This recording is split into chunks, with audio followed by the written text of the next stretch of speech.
Psalm 92, 1 to 8. Ako yun na, then after mo. Awit sa Pagay.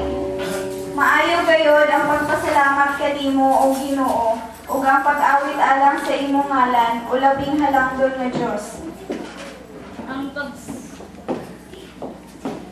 Ang pagsangyaw mataguntag sa imong gugmang walay paglubad ug sa matagabiis sa imong pagkamatinusan. Ginuyugan sa huni sa mga tulunggon nga kinordasan sa tugtog sa alpa. Nagkalipay kanako o Ginoo ang gamhanan ng mga buhat ug nag-awit ako sa kalipay tungod sa imong hiling. Pagkakaibulungan sa imong mga buhat o Ginoo, pagkalalo sa imong mga hunahuna.